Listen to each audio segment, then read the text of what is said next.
Okay, let's work on the 4 elements. So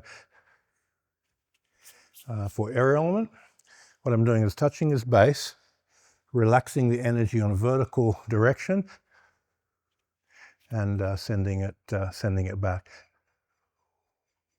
And for earth element, I'm reversing that polarity. Magnetic and electric. So for the air element, we're starting off as vital energy as the core of the exercise, touching the feet, and I'm just relaxing all the energy from the ground up for air, and then relaxing it back down for earth, sending it out for fire, expanding it, and contracting for magnetic, for water element. And doing it as a polarity, so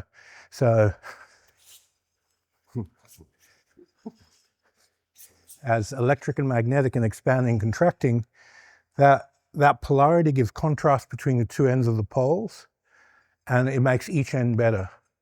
But let's say if I just went, I'm going to train electric and send the energy away, I hit an edge and I keep going up to my plateau, to my peak, and it's hard to rhythmically move past it. But if I switch to magnetic, the law of rhythm means my electric's going to be a little bit better as I express my will between the two opposite poles. So basically, we'll grow and develop more quickly on both ends, between electric and magnetic, faster than if I just did electric only or magnetic only. Same for air and earth element. So the key for developing this exercise, building the ball, you want to feel life force. You want to do the exercise for touching your partner's base, feeling lines of tension, center of gravity in your partner. Then you want to feel where the center of balance of your partner is.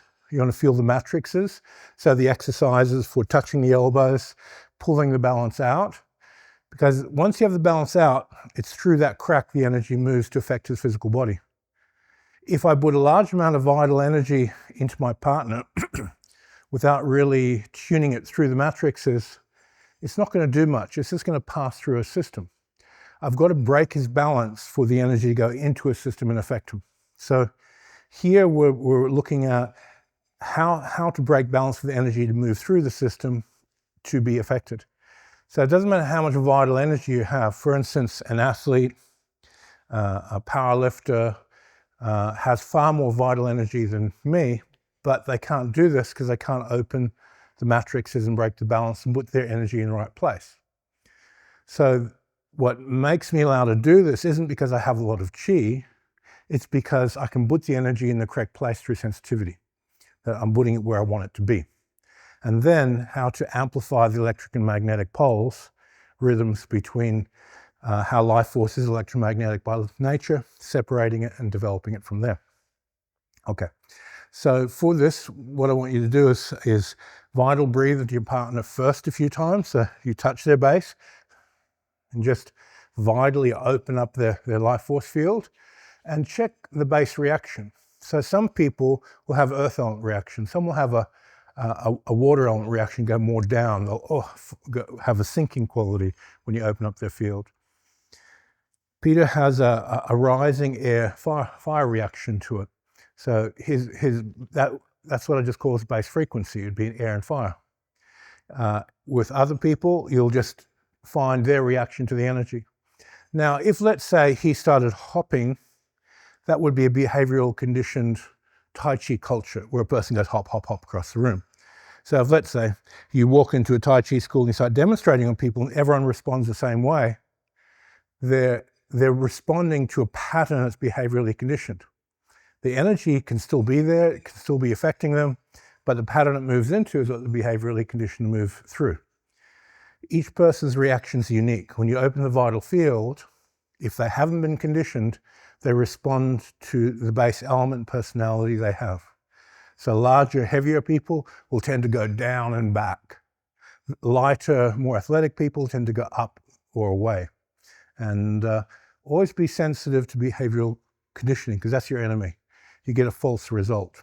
And let's say you do a gesture that's behaviorally conditioned, but you don't internally put any energy behind it, you'll quickly know the difference between, that's a behaviorally conditioned response versus this is correct response where you put the energy, you put it in the right place and you get the right reaction. Okay, so let's partner up. And air, earth, water, and fire. And as we do this, you're going to get a difference between how refined the energy is and how much volume you have in the energy. And the more refined the energy is, the deeper it goes into the person's unconscious and into their energy field. The more raw the energy is, the closer it stays to the surface, it acts more as a power. Then as you put information into that, you can create different types of shifts in your partner's energy system, which is basically their unconscious shifts. So you have a strong ethics in which you have to stick by when you're doing these exercises, because you're going very deeply into your training partner. Yep. When we learn the elements, we generally tend to learn them through the astral frequency. When we're using a partner, do we tune into the astral first, or do we just kind of go to the element as we learn it? Start at the physical feet. Open the matrices through expanding the vital energy and breaking balance. And then through that balance, you go to where you want the influence to be. So do you want to affect them physically? Do you want to affect them astrally? Do you want to affect their mental body? So let's say it's your kids and you want them to get better grades.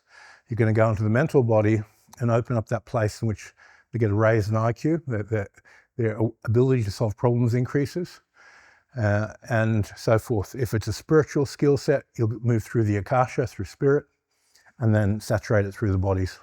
So the matrices are the door, and then you go into whichever body you want the change to take place in. Okay, partner up, have a play.